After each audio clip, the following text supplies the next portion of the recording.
கிட்டத்தட்ட 1.5 lakhs payment வர வேண்டியது இருக்கு. ஒரு படத்துல வந்து பெரிய ஆக்டரோட நடிச்ச படம். இது வரைக்கும் நான் ₹1 கூட வாங்கல. உங்க ஃபேமிலி மட்டும் நல்லா இருக்கணும், வாழணும், இன்னும் எக்ஸ்ட்ரா போகணும்னா என்ன பண்றது? இந்த பப்ளிக் பிளேஸ்ல எல்லாம் மீட் பண்றதே கிடையாது. போனா ஆபீஸ்ல தான் மீட் பண்ணுவேன். எதுவா இருந்தாலும் ஸ்ட்ரெயிட் பேசுங்க. நீ போமா, நான் பின்னாடி கால் பண்றேன், அதெல்லாம் பெரிய ஏமாற்றம் கொடுத்தது அந்த ஒரு படம் தான். நான் பயங்கர எக்ஸ்பெக்டேஷனோட போயிருந்தேன். கிட்டத்தட்ட 45 டேஸ் வந்து ரொம்ப கஷ்டப்பட்டு நடிச்சேன். மார்கழி மாசம் பனி டைம்ல ஈரக்கொனி காலையில இருந்து நைட்டு வரைக்கும் ஃபுல்லா பாடி ஃபுல்லா வெட்டாயி ட்ராதிங்க எம்போ சாங்குக்காக உண்மையில அடி வாங்கியிருக்கேன். இத தழும்பு கன்னத்துல அடிச்சு இந்த கம்பல் குத்தி இது வரைக்கும் ரத்தம் வந்தது. நிறைய ஸ்ட்ரகிள்ஸ் எல்லாம் பண்ணி எந்த ஒரு சீன்லயுமே இல்லைன்னும் போது இந்த 4 பேச்சு 40 பேச்சா மாறுச்சு.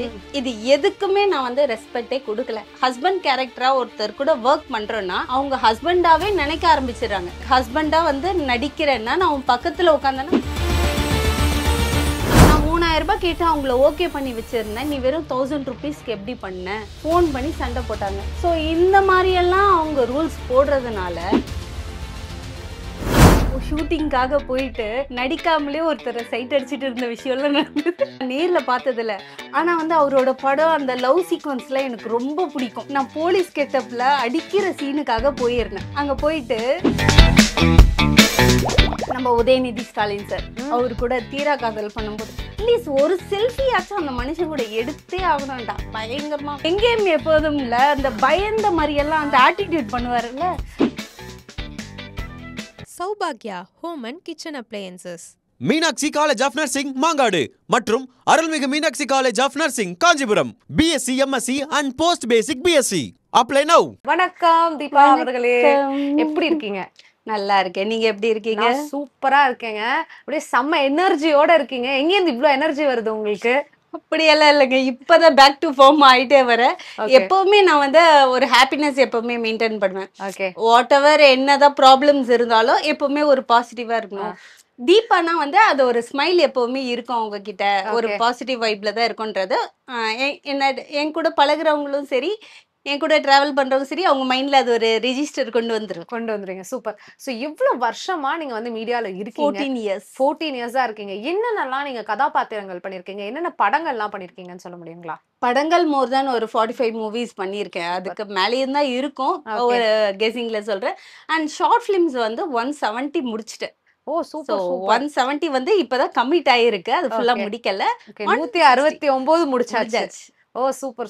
சோ இப்ப படங்கள் அப்படின்னு எடுத்தோன்னே எந்த ஹீரோயின்ஸோடலாம் நீங்க ஒர்க் பண்ணிருக்கீங்க? அத பத்தி எல்லாம் எங்களோட ஷேர் பண்ணிக்க முடியுமா? மோஸ்ட்லி தமிழ் இண்டஸ்ட்ரியில எல்லா ஹீரோஸ் கூடவும் பண்ணிட்டு ரெண்டு பேர் மிஸ். ஓகே, யார் அந்த 2 பேர்?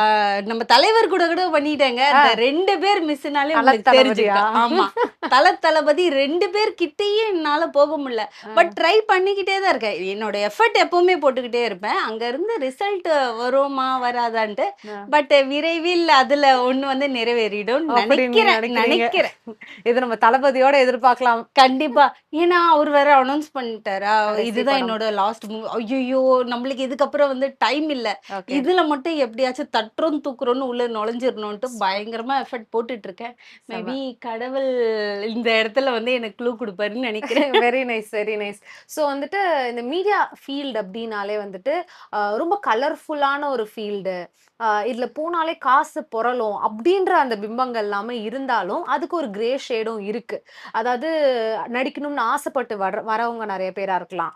இல்ல எனக்கு இந்த மாதிரி சான்ஸ் கேட்கணும் அப்படின்ட்டு வந்து மீடியா ஃபீல்டுக்குள்ள ஃபேமிலில இருந்து ஃபர்ஸ்ட் பர்சன் இன்டு மீடியாவா இருக்கலாம். அந்த ஸ்ட்ரகிள்ஸ்லாம் எப்படி இருந்திருக்கு உங்களுக்கு?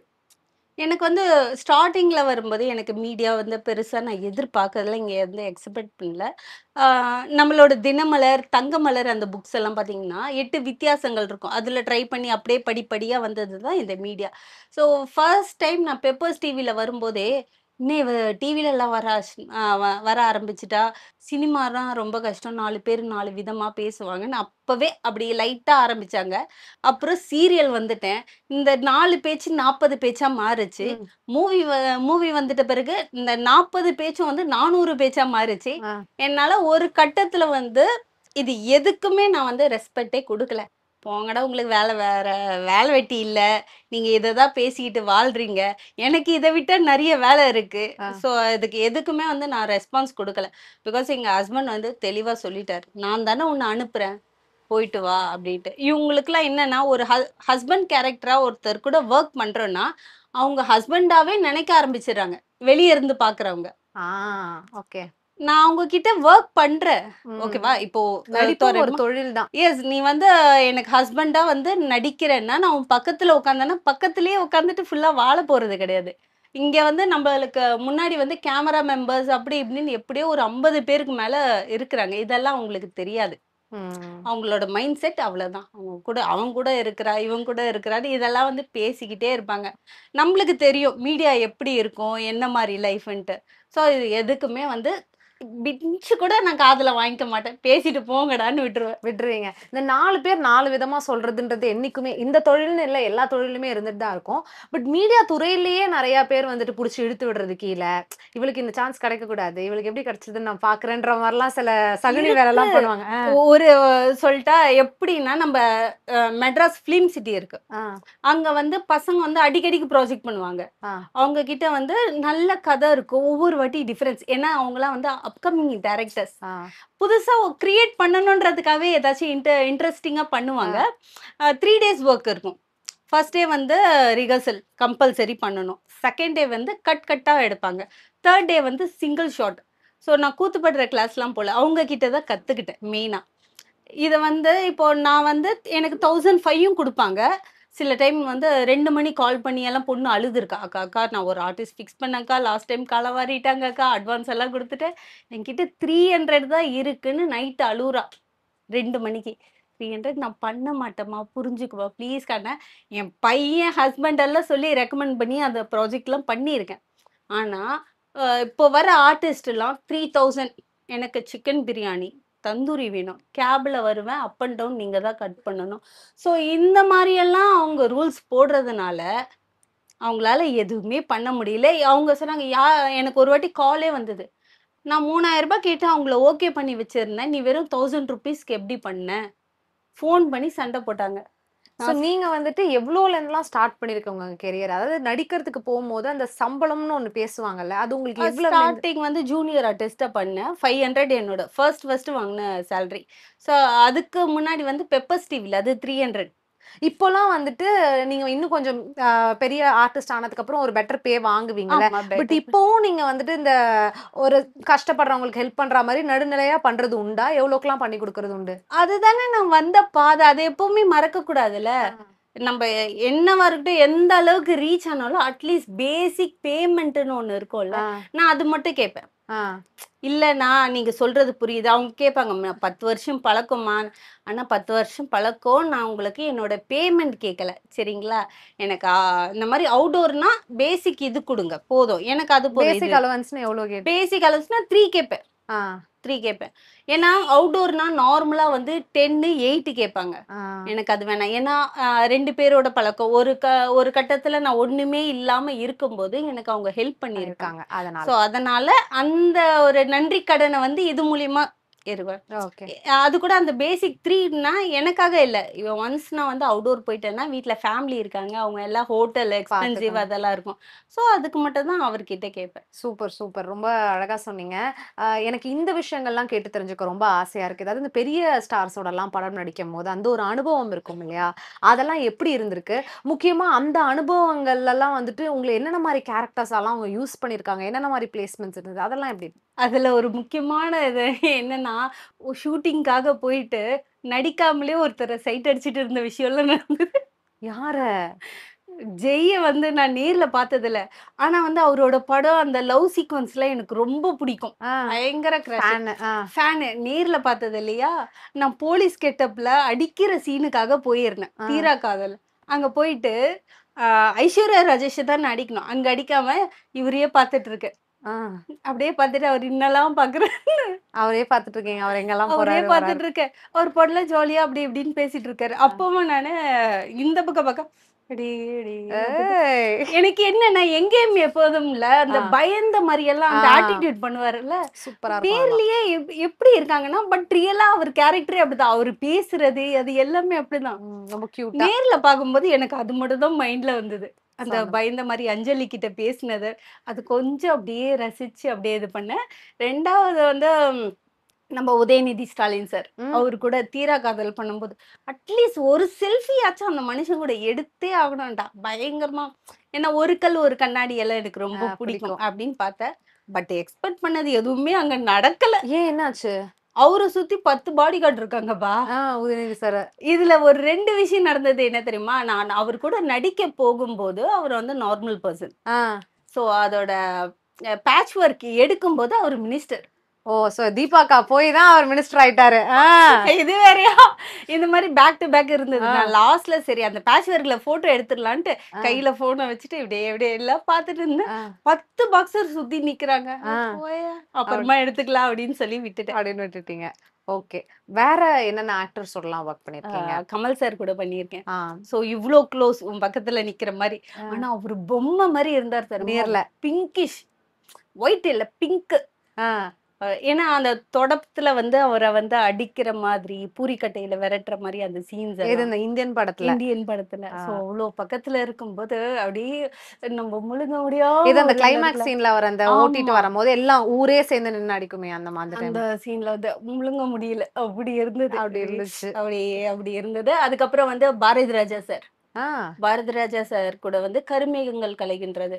ஓகே. அதுல வந்து யோகி பாபு சாரை வந்து நான் போலீஸா இருப்பேன். அவரை அடிச்சு இழுத்துட்டு போகும்போது அவர் வந்து என்னை திட்டுவாரு. திருப்பி சாரே நான் சொல்றேன், யோ போயா எனக்கு தெரியும் வந்துட்ட சொல்றதுக்கு அப்படின்னு பாரதி ராஜா சாரை பார்த்து சொல்றேன். சொல்லுவேன். ஸோ 2 பேர் கூட அந்த டிராவல் பண்ணும்போது இந்த மாதிரி பெரிய பெரிய லெஜெண்ட்ஸ் கூட ஒர்க் பண்ணியிருக்கேன் எல்லாரும் கூட. ஓகே. 2 பேரை தவிர. 2 பேரை தவிர. சூப்பர். ஸோ வந்துட்டு நெறைய பேர் கேரக்டர் ஆர்டிஸ்ட்க்கு இருக்கிற ஒரு பெரிய மனக்குமுறல் என்னவா இருக்கும்னா வந்து, அவங்க ஒரு நடிக்கிறதுக்கு போயிட்டாங்க. அவங்கள எல்லாமே ஷூட்லாம் பண்ணி, ஓகேம்மா உனக்கு ஒரு டயலாக் இருக்கு, உனக்கு இந்த சீன் இருக்கு, இவங்களோட காம்பினேஷன் இருக்குன்லாம் சொல்லிருவாங்க. பட் படத்துல கட் ஓப்பன் பண்ணி பேர் போட்டா, அவங்க பேரும் வராது, அந்த சீனும் படத்துல வராது. அந்த மாரிலாம் உங்களுக்கு நடந்திருக்கா? சீன் வராம நடந்திருக்கு. பேர் வந்திருக்கு. ஓகே. சீன் வராமன்னா எப்படி சொல்ல கர்ணன் ம். பெரிய ஏமாற்றம் குடுத்தது அந்த ஒரு படம் தான். ஏன் தனுஷ் சார் என்னாச்சு? கூட. ஆ. நான் பயங்கர எக்ஸ்பெக்டேஷனோட போயிருந்தோம். 2 வாட்டி இல்ல 3 வாட்டி ஆடிஷன் எடுத்தாங்க அந்த ஓகே. படத்துக்கு. ஸோ எக்ஸ்பெக்டேஷன் என்னன்னா மாரி செல்வராஜ் படம். ஆ. தனுஷ் சார் கூட. அப்புறம் வி கிரியேஷன்ஸ் பெரிய production. So production. New year அன்னைக்கு ஸ்டார்ட் ஆச்சு. கரெக்ட்டா நியூ இயர். ம். ஸோ இவ்ளோ எக்ஸ்பெக்டேஷனோட அந்த ஊருக்கு திருநெல்வேலி கிளம்புறேன். பட் கிட்டத்தட்ட 45 டேஸ் ம். 45 டேஸ் வந்து ரொம்ப கஷ்டப்பட்டு நடிச்சேன். பனியில வந்து ஈரக்கோணி.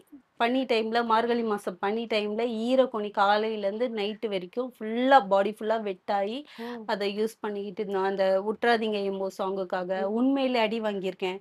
சீத ம். தழும்பு, கன்னத்துல அடிச்சு இந்த கம்பல் குத்தி இது வரைக்கும் ரத்தம் வந்தது. கர்ணன் படத்துல. கர்ணன் படத்துல. இதெல்லாம் உண்மையா நெறைய ஸ்ட்ரகிள்ஸ் எல்லாம் பண்ணி, எந்த ஒரு சீன்லயுமே இல்லன்னும்போது, சரி நான் இல்ல நாங்க ஒரு 10 மெம்பர்ஸ் போயிருந்தோம். 10 மெம்பர்ஸ்ல யாருமே ஏன் வரல. என்னாச்சு?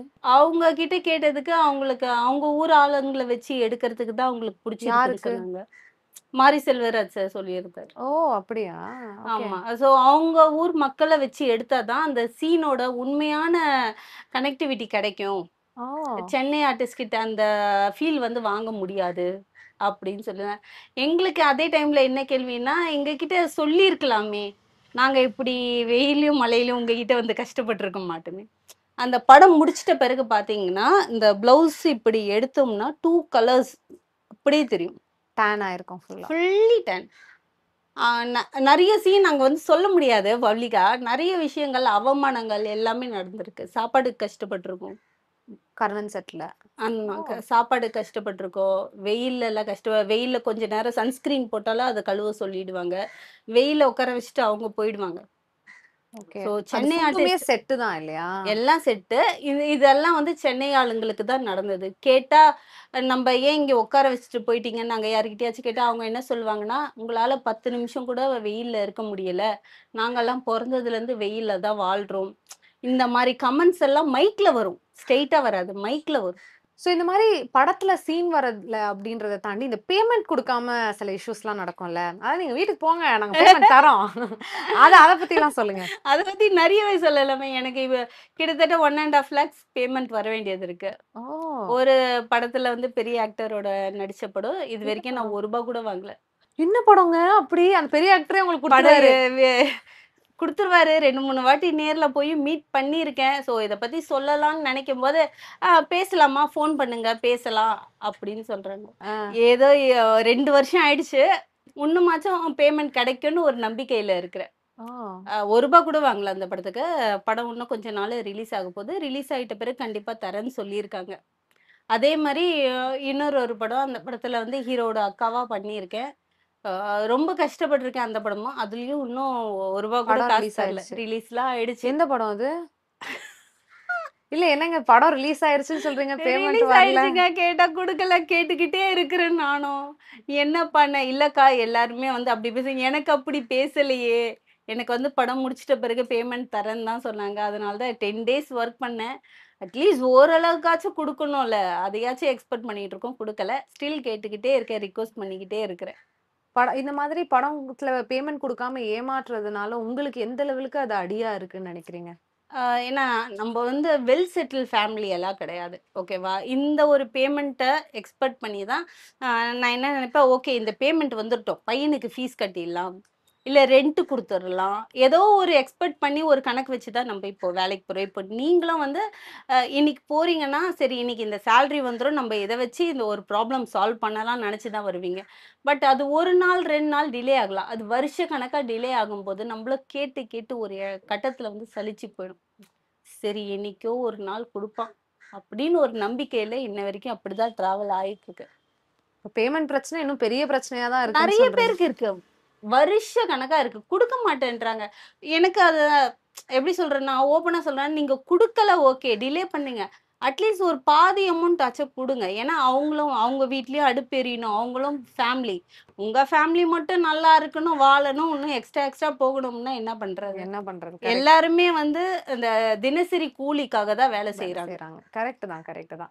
சோ இந்த ஒரு விஷயம் உங்ககிட்ட கண்டிப்பா கேட்கணும்னு தோணுது. நீங்க இவ்வளவு சொன்னதுக்கு அப்புறம். இந்த காஸ்டிங் கவுச் அப்படின்ற ஒரு விஷயம் வந்து இன்னைக்கு வரைக்கும் யாருமே அத மொத்தமா இல்லவே இல்லன்னு சொல்ல முடியல.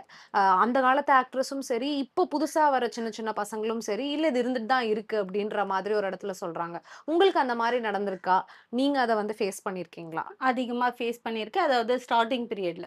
இந்த மூவினா என்ன? சினிமானா என்னன்னு தெரியாத காலத்துல, ஒரு 2, 3 இடத்துல ஃபேஸ் பண்ணியிருக்கேன். அதுக்கப்புறம் வந்து ஃப்ரெண்ட்ஸ் கொஞ்சம் சப்போர்ட் பண்ணாங்க. இல்ல இப்படிதான் இருக்கும் அப்படின்ட்டு. தென் நான் கொஞ்சம் தெளிவாயிட்டேன். இந்த ஓப்பன் காஸ்டிங் வந்து நம்ம அப்ரோச் பண்ணலாம். மெயில் ஐடி குடுப்பாங்க பார்த்தீங்களா? மெயில் ஐடியில வந்து நம்ம வெரிஃபை பண்ணலாம். ஸோ எந்த ஒரு கேஸ்டிங்கா இருந்தாலும் 1 வாட்டிக்கு 2 வாட்டி வெரிஃபை பண்ணிட்டே வரணும். பெரிய டைரக்டர்ஸ் நம்பர் போட்டு சில ஏஜென்ட்ஸ் எல்லாம் பண்றாங்க. அது எதுவுமே இல்ல. எல்லாரோட ஆஃபீஸ் அட்ரஸும் இப்ப Googleல ஓப்பன் பண்ணாலே வந்துரும். நம்ம ஸ்ட்ரெய்ட்டாவே அவங்க ஆஃபீஸ்க்கு போய் அப்ரோச் பண்ணலாம். இந்த ஏஜென்ட்ஸ் எல்லாம் வச்சு ஃபாலோ பண்ணவே வேணாம். அவனுங்க தேவையில்லாம நம்மள கூப்ட்டு, நம்ம கிட்டயே பேமெண்ட் வாங்கிட்டு, நம்மள ஏதோ அங்க வாம்மா, இங்க வாம்மா, இந்த டைரக்டர் இந்த ஹோட்டலுக்கு வர சொல்றாரு, காஃபி சாப்பிடணும்னு சொல்றாரு. அப்படிலாம் உங்ககிட்ட சொல்லியிருக்காங்களா? அந்த மாரிலாம் நெறைய சொல்லியிருக்காங்க. நான் இவங்களோட கால்ஸே ஃபுல்லா பிளாக் பண்ணிடுவேன். ஏன்னா, இவனுங்களால நம்மளுக்கு ஒரு 10 பைசா பிரயோஜனம் இல்ல. நம்ம waste of money, waste of energy. நம்ம ஏதாவது ஒரு பர்ட்டிகுலர் படம் இல்ல சீரியலுக்கு நீங்க அப்படி ட்ரை பண்ணி இந்த மாரி ஆயிருக்குன்னு இருக்கா? சீரியல், படம் 2மே கிடையாது. ஷார்ட் ஃபிலிம்க்கு தான் அப்படி ஆயிருக்கா? இல்ல படம் அப்ப வந்து அப்ரோச் பண்ணாங்க. பெரிய டைரக்டர்ல புதுசா ஒரு டைரக்டர் படம் எடுக்க போறாரு. இந்த மாரி காஸ்டிங் கால்ல உன்னோட ஃபோட்டோ பெர்ஃபார்மன்ஸ் பார்த்து பிடிச்சிருக்குன்னு சொன்னாங்க அப்டின்ட்டு ஃபோரம் மால்ல தான் மீட்டிங் வச்சாங்க. அங்க போய் அவங்க மீட் பண்ணும்போது, இவனும் 10 பைசா பிரயோஜனம் இல்ல. அவன் சுத்த வேஸ்ட். அவன பார்த்தா டைரக்டர் மாரியே தெரியல. ஸோ இந்த மாரி 2, 3 விஷயம் அட்டெண்ட் பண்ணிட்டு, அதுக்கப்புறம் வந்து இந்த பப்ளிக் பிளேஸ்லலாம் மீட் பண்றதே கிடையாது. போனா ஆஃபீஸ்ல தான் மீட் பண்ணுவேன். எதுவா இருந்தாலும் ஸ்ட்ரெய்ட் பேசுங்க. நீ போம்மா, நான் பின்னாடி கால் பண்றேன் அதெல்லாம் கிடையாது. நான் வந்து பெர்ஃபார்மன்ஸ்ல இதுல ஏதாவது ஒரு மிஸ்டேக் இருக்கா? நான் சரியா பண்ணலையா? அத சொல்லுங்க. அத விட்டுட்டு இந்த அப்புறமா கால் பண்ணி பேசுறது, சேட் பண்றது அதெல்லாம் சுத்தமா வந்து நான் அதுக்கெல்லாம் இடமே குடுக்க மாட்டேன். அது தேவையில்லாம அடுத்தடுத்த ஸ்டெப் அவங்க கொண்டு போற விஷயமா இருக்கும். புதுசா மீடியாக்கு வர்றவங்களுக்கும் சரி, ஓப்பன் கால் வந்து அட்டெண்ட் பண்ணுங்க. ஸ்ட்ரெயிட்டா போய் பேசுங்க, ஸ்ட்ரெயிட்டா போய் பாருங்க. இந்த மாரி ஏஜென்ட்ஸ் எல்லாம் ஃபாலோ பண்றது வேஸ்ட். அவனுங்க வந்து பப்பு, பார்ட்டின்னு கூட்டிட்டு போறதுக்கு தான் நிக்கிறாங்க. யாராவது உங்களுக்கு இந்த வாய்ப்பு வாங்கி தரேன்னு ப்ராமிஸ் பண்ணிட்டு, கடைசி நிமிஷத்துல காலவாரி விட்டது இருக்கா? அவங்க யாருன்னும் எங்களுக்கு நீங்க சொல்லலாம். என்ன மாரி சிச்சுவேஷனும் சொல்லலாம். ஆ அதுவும் 2, 3 பெரிய டைரக்டர்ஸ் தான். ஆ. தற்செயலா மீட் பண்ணோம். சடனா மீட் பண்ணோம். யாருன்னு சொல்ல முடியுமா? அது சொல்ல முடியாது. பெரிய டைரக்டர்ஸ். சாரி. பெரிய டைரக்டர்ஸ். ஆ. அவங்க தான் அந்த மாரி வந்து சொல்லிட்டு, "அடுத்து நான் வந்து இந்த படம் பண்ண போறேன். உங்களுக்கு ஒரு நல்ல கேரக்டர் குடுக்குறேன். கண்டிப்பா ரீச் ஆகும். உங்களுக்கு ஒரு நல்ல பிளாட்ஃபார்ம் கிடைக்கும்." அப்படியெல்லாம் சொல்லிட்டு, அதுக்கப்புறம் வந்து ப்ரப்போஸ் பண்ற மாரி வராங்க. இதெல்லாம் சொன்னீங்கன்னா, இப்ப இந்த மாரி சான்ஸ் கேட்டு வரவங்களுக்கும் யூஸ்ஃபுல்லா அது இருக்கும்ல. உங்க அது பேர்லாம் நெறைய நீங்க நெறைய சொன்னீங்கன்னா. நெறைய இன்டர்வியூல சொல்லியிருக்கேன். ம்.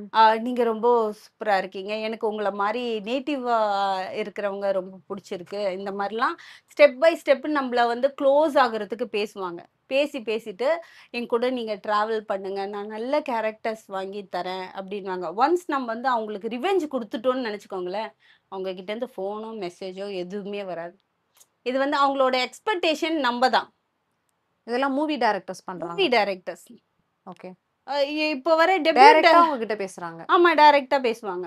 அது வந்து டெபியூட் டைரக்டர்ஸ்லாம் கிடையாது. இப்போ புதுசா வரவங்கலாம். இதெல்லாம் வந்து ஒரு 50 பிளஸ், 60 பிளஸ் ஆ. இவங்க பண்ற வேலை இவங்க தான். பண்ற வேலை தான். இப்போ வர டைரக்டர்ஸ்லாம் நிஜமாவே வந்து நம்மளுக்கு ஒரு கெரியர் கிடைக்காதா? நம்ம வந்து இந்த சினிமால ஏதாவது ப்ரூஃப் பண்ண மாட்டோமா? லைஃப்ல ஒரு சீட் போட்டு உட்கார மாட்டோமா? அந்த மாரி ஒரு அப்படி ஒரு எண்ணத்துல தான் வராங்க. எதிர்பார்ப்போட வீட்ல பேரண்ட்ஸ் கிட்ட எல்லார்கிட்டயும் அசிங்கப்பட்டுட்டு வராங்க. அதனால அவங்க வேலைய அவங்க கரெக்ட்டா பண்றாங்க.